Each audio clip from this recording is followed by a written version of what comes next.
Baik, kita lanjutkan ya. Setelah kita menyelesaikan topik terkait dengan mineral, maka kita masuk ke topik baru yaitu batuan beku ya. Batuan beku. Nah, dalam diskusi sebelumnya terkait dengan siklus batuan, kita telah mengatakan bahwa batuan beku itu terbentuk ketika magma atau lava mendingin dan mengkristal ya. Terbentuk ketika magma atau lava mendingin dan mengkristal.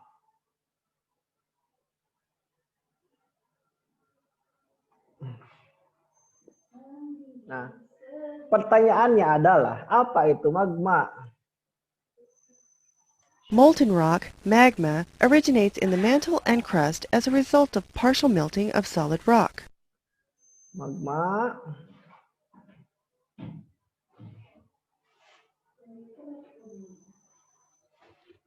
adalah batuan cair ya. Magma itu adalah batuan cair.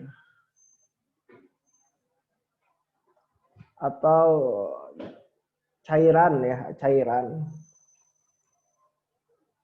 Yang biasanya dihasilkan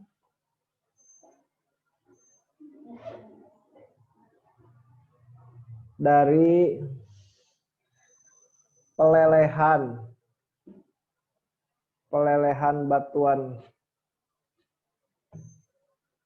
yang ada di mana? Di mantel bumi. Pelelehan batuan di mantel bumi.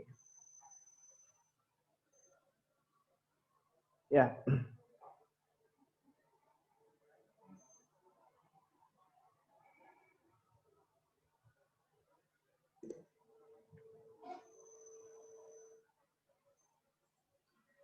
Selain di mantel bisa juga di kerak ya, tapi ya tidak sebanyak ketika di mantel ya.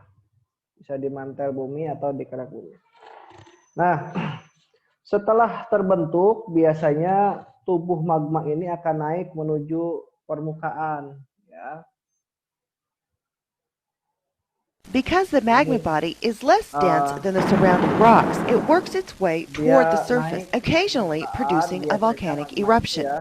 Nah, kenapa begitu? Karena secara density dia tidak lebih padat dibandingkan batuan sekelilingnya ya.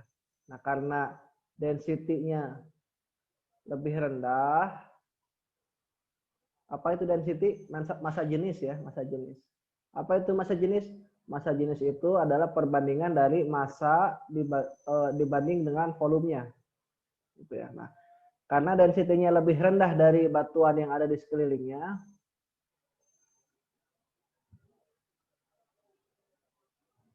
maka dia cenderung naik ke permukaan. Gitu ya. Oke. Nah, ketika dia naik, biasanya yang dihasilkan adalah apa? Adalah erupsi vulkanik. Gunung berapi gitu ya. Volcanic eruptions may produce pyroclastic debris, such as ash and cinders. Naik, kemudian terjadi erupsi vulkanik, biasanya menghasilkan debris piroklastik ya. Jadi kalau dia sampai ke permukaan, katakanlah ada gunung berapi gitu ya, maka terjadilah yang namanya erupsi vulkanik. Yang dihasilkan apa? Yang dihabiskan adalah debris piroklastik. Biasanya ya debu vulkanik dan semacamnya. Along with pyroclastic debris, volcanic eruptions can produce extensive lava flows. Bersamaan dengan adanya debris piroklastik, biasanya yang dibentuk juga itu adalah adanya yang disebut aliran lava.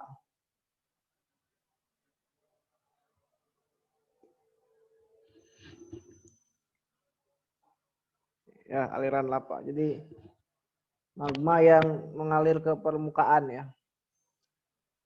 Igneous rocks that form when lava solidifies are classified as extrusive or volcanic igneous rocks.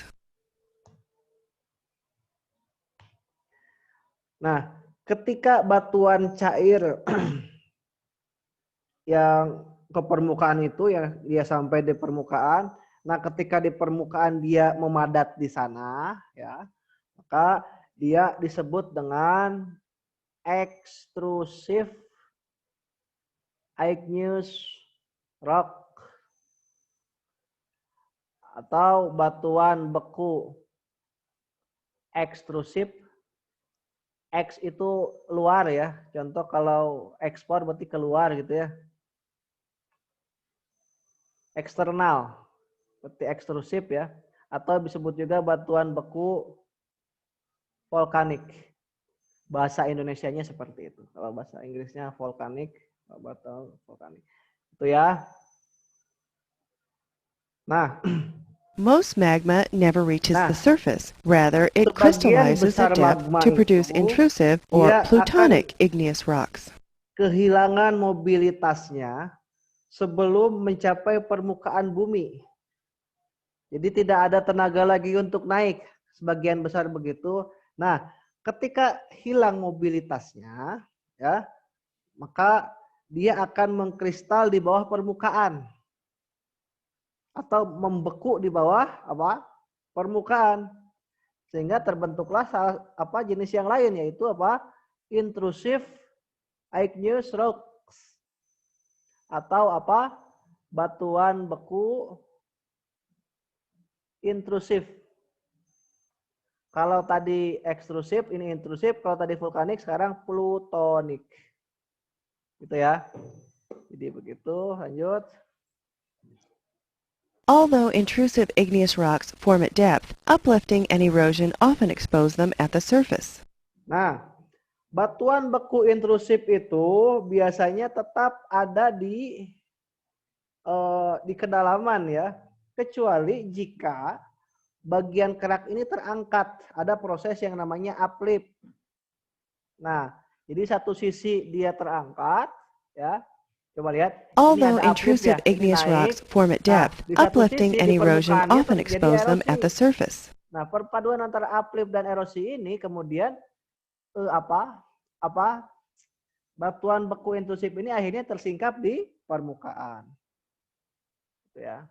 Intrusive igneous rocks are exposed in many places, including Yosemite National Park. Di Taman Nasional Yosemite, ini kalau nggak salah di California ya.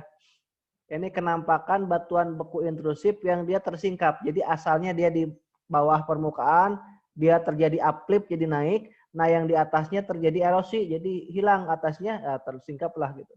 Jadi kalau Anda main ke sini, ya. Maka Anda bisa bayangkan bahwa di beberapa juta tahun yang lalu, daerah ini adalah isinya gunung berapi gitu. Yang dia tersingkap di permukaan. Stone Mountain, Georgia. Nah, ini gunung Stone Mountain di Georgia ya. And within Grand Teton National Park. Ini Taman Nasional Grand Teton. Ini juga sama ya. To summarize, igneous rocks form when lava cools quickly at the surface. Jadi sebagai simpulan bisa juga batuan beku itu terbentuk ketika lava mendingin secara cepat di permukaan. Or when magma crystallizes more slowly in a shallow pluton like this sill. Atau ketika magma mengalami kristalisasi secara lebih lambat di shallow itu apa? Shallow itu apa? Dangkal ya. Di kedalaman yang dangkal, shallow. Seperti ini seal ya. Seal. Nanti untuk karakteristiknya akan ada di penjelasan kemudian. Or at great depth over very long spans of time. Okay. Because magma is, then the surrounding rocks, it works its way towards the surface, occasionally causing a volcanic eruption. Kita jumpa di serial selanjutnya.